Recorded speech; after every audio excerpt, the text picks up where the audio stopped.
informação aqui para passar para vocês, né? Tivemos aí ontem, ficou até entre os trend do Twitter, o caso do Wesley, que agrediu um empresário. A princípio, o empresário prestou boletim de ocorrência na polícia e até o momento o Flamengo não tomou nenhuma posição, mas hoje pela manhã o Flamengo deixou nas mãos do Tite, né, tomar providência. Os empresários do jogador se posicionaram hoje pela manhã, relatando que o empresário incomodou bastante o lateral, a questão de uma foto, tinha tirado uma foto, o Wesley não gostou e pediu para ele tirar, e ficou essa insistência, ele acabou agredindo o empresário, pela versão dos empresários do jogador, né? A gente não tem a versão correta, a versão original dos fatos.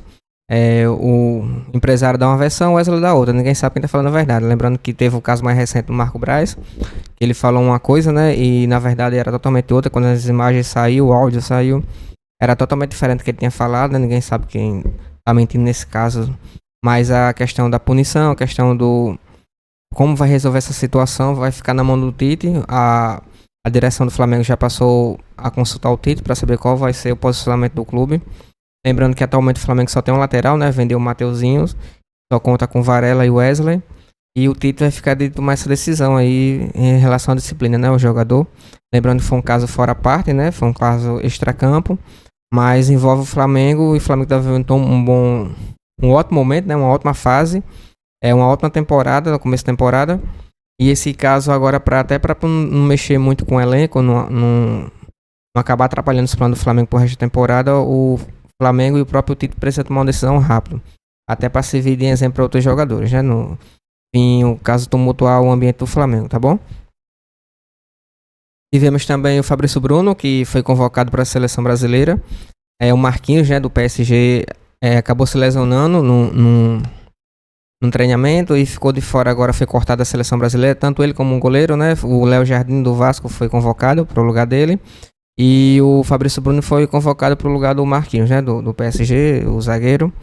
O Fabrício Bruno está vivendo uma ótima fase, né? Um ótimo defensor, um ótimo zagueiro, ótima velocidade também dentro de campo, né? Consegue corrigir ali alguns erros até do lateral, como o Varela, quando às vezes ele dá uma bobeira, o Fabrício vai lá para corrigir e está vivendo uma ótima fase. E foi merecida a convocação para a seleção brasileira, né? Agora o problema principal é porque, como tá chegando a Copa América, o Flamengo já tem meio time convocado. Temos o Varela e o Matiasina, laterais, né, para a seleção uruguaia. Temos o meio campo, como Dela Cruz e o Arrascaeta, também para a seleção do Uruguai. Eric Pulgar, volante, para a seleção do Chile. E o Rossi, que está vivendo também um ótimo momento, não está levando gol e está sendo destaque na Argentina. A maioria dos jornais argentinos está destacando ele como paredão rubro-negro, e tem tudo também para ser convocado para a seleção da Argentina, né? E já aqui no Flamengo, para a parte do Brasil, temos Ailton Lucas, que foi convocado, e agora o Fabrício Bruno. Também tem o Léo Pereira, que também está vivendo um ótimo momento, fez até um golaço de falta no jogo anterior do Fluminense, e tem tudo também para ser convocado, junto com o Léo Ortiz também, que acabou de chegar, que também é seleção brasileira. Ou seja, quando chegar agora no mês de junho, que vai ser a convocação para a Copa América, o Flamengo, bem dizer, vai perder os 11 titulares aí por convocação. Lembrando que até o momento a CBF não tomou atitude em relação a isso, os clubes se posicionaram contra. Vai ser 9 rodadas fora durante o Campeonato Brasileiro, são 27 pontos disputados, e esses 27 pontos podem fazer toda a diferença no final, né? Lembrando que como o Campeonato Brasileiro é um campeonato longo, cada ponto faz toda a diferença no final. Foi assim o ano passado. A diferença para o Palmeiras para o segundo foi muito pouca, né? Foi muito curta.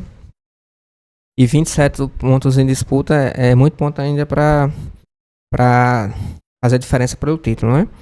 E como o Flamengo vai perder muitos jogadores, até o momento não se houve um acordo, não se houve uma resolução em relação a isso. A CBF não está nem aí, né, com relação aos clubes, está pouco se lixando.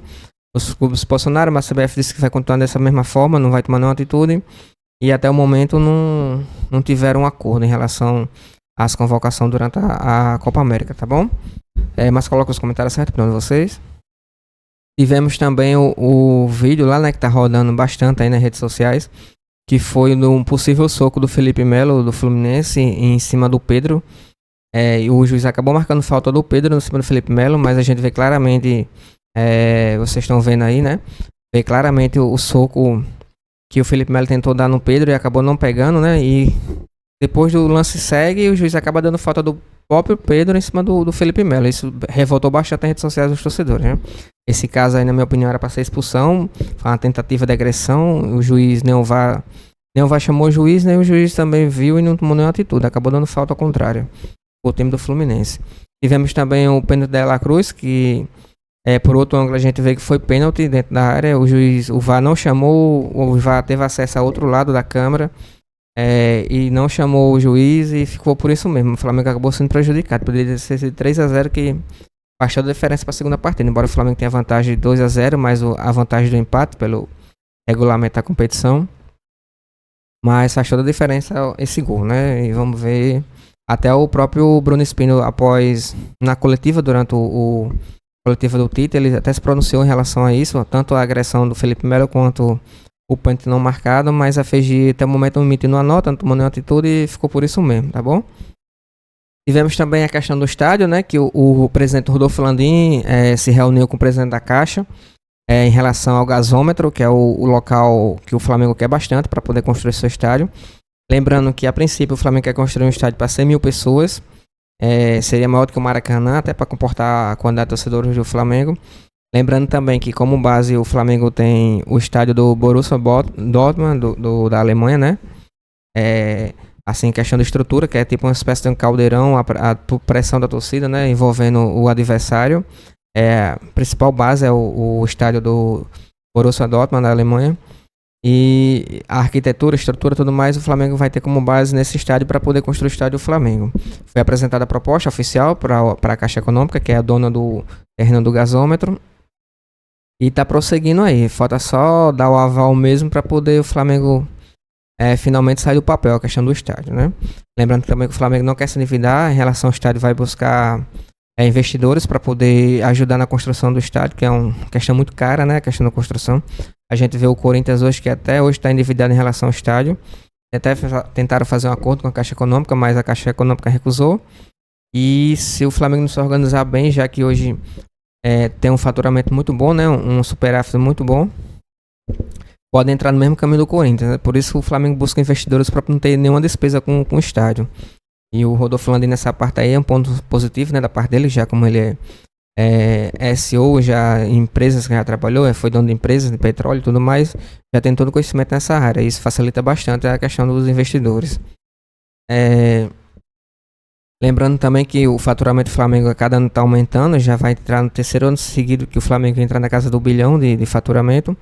O ano retrasado foi 1 bilhão 150 milhões de faturamento. O ano passado foi 1 bilhão e 300 milhões. E esse ano novamente vamos bater novo recorde. Mal começou o ano aí, o Flamengo já está na casa de milhões aí faturado. Só nessa início de temporada. Tivemos o turnê do Campeonato Carioca no Nordeste, alguns jogos no Nordeste, alguns jogos também no Norte. Isso aumentou mais ainda os cofres do Flamengo. O Flamengo faturou muito alto cada jogo pelo Campeonato Carioca, né? Nesse jogo do Nordeste e Norte. E o Flamengo enchendo os cofres aí já no início de ano já. E final do ano aí, quando sair o balanço final do ano do Flamengo, vamos crer que vai bater novamente esse recorde, né, de faturamento. Lembrando que a dívida do Flamengo já é, bem dizer, tranquila, né? 50 milhões só, o Flamengo pode pagar e sair tranquilamente. Lembrando que quando essa gestão aí, junto com a passada do próprio Bandeira de Melo, né, que fez toda a estrutura lá do clube, reergueu o clube novamente em relação à parte financeira, era de mais de 800 milhões em dívida, tanto dívida trabalhista como dívida fornecedores e tudo mais, era uma dívida bem alta, e o Flamengo conseguiu reerguer, se estruturar, passou uns 3, 4 anos ali só brigando para não cair, economizando, né? Investindo em estrutura e tudo mais, marketing e tudo mais, e conseguiu dar a volta por cima. E hoje aí fatura na casa dos bilhões, né? Tá entre os top 15, top 20 fora da Europa, fora da América do Sul, perdão, fora da Europa, né? Em faturamentos aí entre clubes, né? Hoje o Flamengo é bem dizer, um clube europeu fora da Europa. E com isso, né? Por isso é a questão do Rodolfo Landim buscar investidores já para não comprometer a saúde financeira do Flamengo, tá bom? Lembrando que o Flamengo se reapresentou ontem, o Gabigol continuou treinando separadamente, mas já está treinando com transição com bola, já eu creio que hoje ele já possa treinar já junto com a equipe, tá bom? Ele tá voltando de recuperação da microlesão. O Wesley também que tava recuperado, né? Já tá voltando com a equipe, agora teve esse polêmica aí junto ao empresário. E vamos ver qual é que a gente vai decidir em relação ao seu futuro, tá bom? Se gostou do conteúdo, tá bom? Se puder seguir aí, deixar os comentários, agradeço bastante. Valeu.